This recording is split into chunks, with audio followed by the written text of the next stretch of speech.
Hello everybody, this is Mr. Second Amendment, and I figured it was time to do a review of my Springfield Armory GI, the mil-spec model 1911A1. So I'll go ahead and pop the box here. Here it is. A quick note, it did not come with 4 magazines, it only came with 1, so I bought 3 extra. It did come with, basically, I'll show you all the features here. First, it came with extra mag holder that goes on your belt, and it's even got some rails on the side. Looks pretty aggressive. Also, and I actually like this, I use this. This is the little mini holster that comes with. This is kind of like a 3 o'clock to 6 o'clock. But it's perfect for me. I like it. But certainly there's better out there. And also has a rail. Don't really see how I could use that. At least a lot, but it came with it. So go ahead and put that back. Don't let it beat me. Alright, there we go. And then I also pull this out. It also came with, of course, the safety manual here, which actually is pretty informative, but for you experienced gun users out there, it's going to be kind of all common knowledge. Did come with something I like here. I'll show you. Came with the little classic Springfield Safety Key. So basically, for those of you that don't know, you can lock the weapon so that the hammer cannot go back when you store it. So it's pretty safe. I like that actually. And also came with a hex key here, so you can adjust the tightness settings on both the mag carrier and the holster it came with.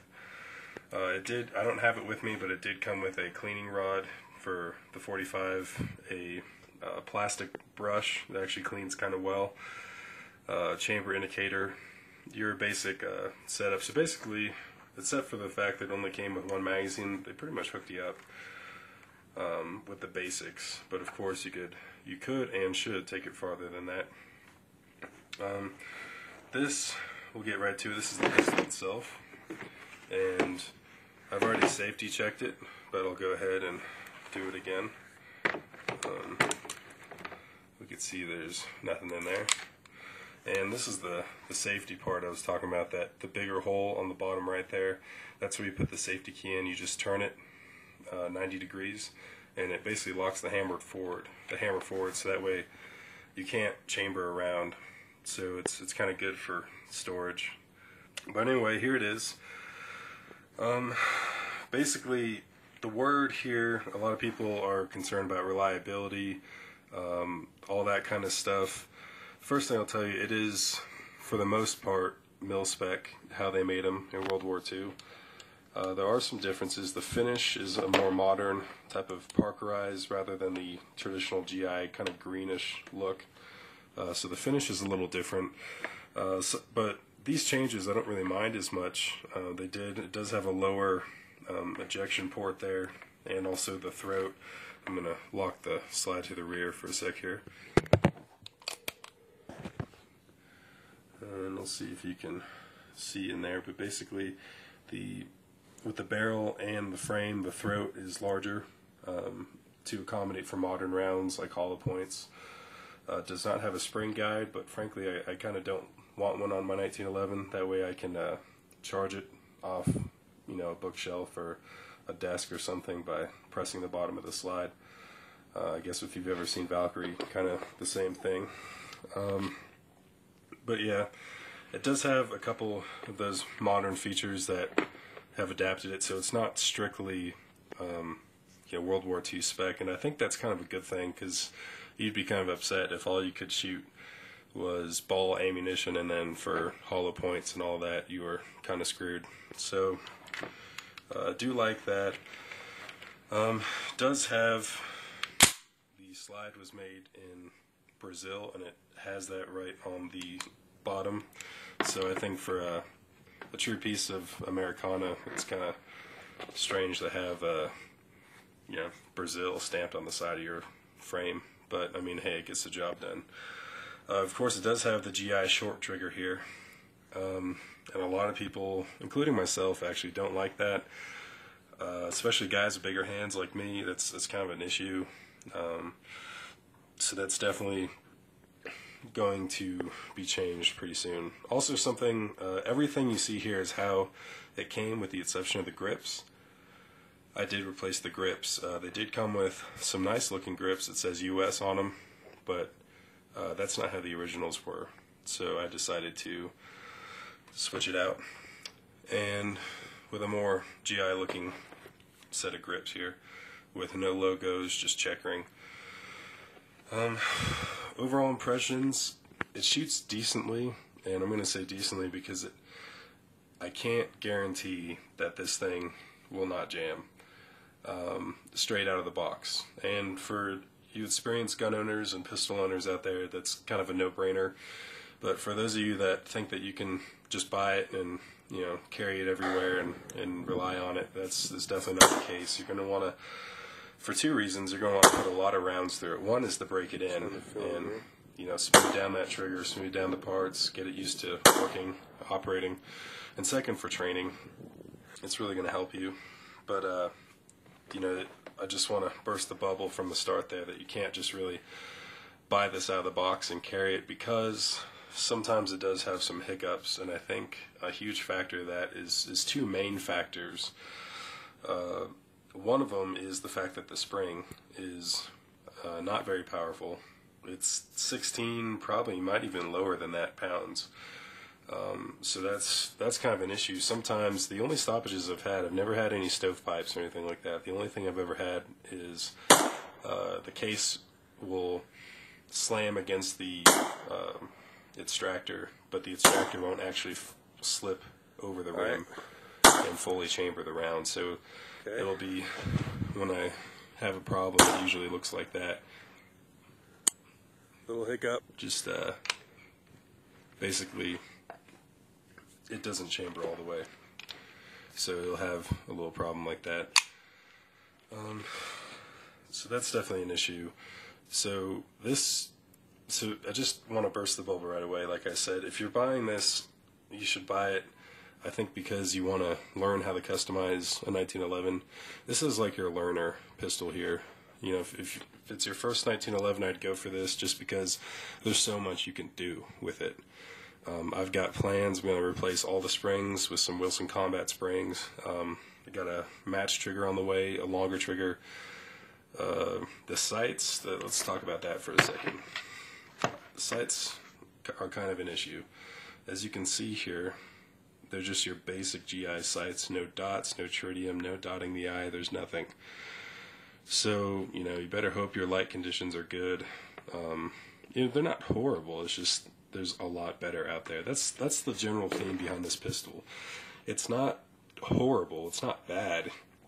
It's just there's a lot better stuff out there. But I bought it not only as my first 1911 to start with the basics, but really to start and learn how to customize a 1911 and keep adding parts to it, switching stuff out.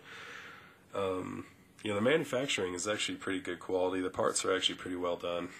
It's just the jam issue. I have about 1,000 plus rounds through it at this point, and every now and then it's getting less and less. But every now and then there will be, like I said, the slide will only be 1 millimeter off because the extractor slammed on the rear of the case. So, that's something I would definitely look into right off the bat, especially if you're going to carry this. Changes are not optional. Like, they really have to be made. You're going to have to really change out that spring. And something I did was polish up the extractor a little bit, round off those hard factory edges and polish it up. So that way, let's see if we can take a look in there. I don't know if you can see, it's kind of shiny because I polished up the extractor. I don't know if you can see in that much detail. But that's kind of essential. I've had less problems with that.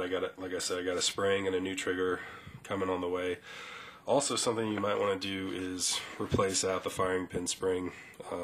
I've heard there are some issues with, if you drop it muzzle down, the firing pin, because of the inertia, might actually set off a round. So if you have a stronger spring, I think that's definitely going to be something worthwhile investing in for safety reasons. Go ahead and put it on safe, even though no, it's empty. Another thing is, the hammer, even if it's a hard firing pin spring, the mainspring is really overkill on this pistol. It's really strong, so don't worry if you have a pretty tough firing pin spring. So like I said, that's up for change out. We're gonna put all new springs on it. Gonna change out the trigger. I want to do the sights, but not quite yet. I want to keep getting used to these.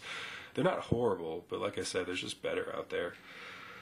Grips, like I said, were good. They were kind of smooth, so they weren't giving me a lot of grip. So I had to, not only for nostalgic reasons to kind of make it look more original, but I had to switch that out to get more of a bite on my hands, because the original grips just were not very grippy, even though they look really good. It's a nice presentation pistol.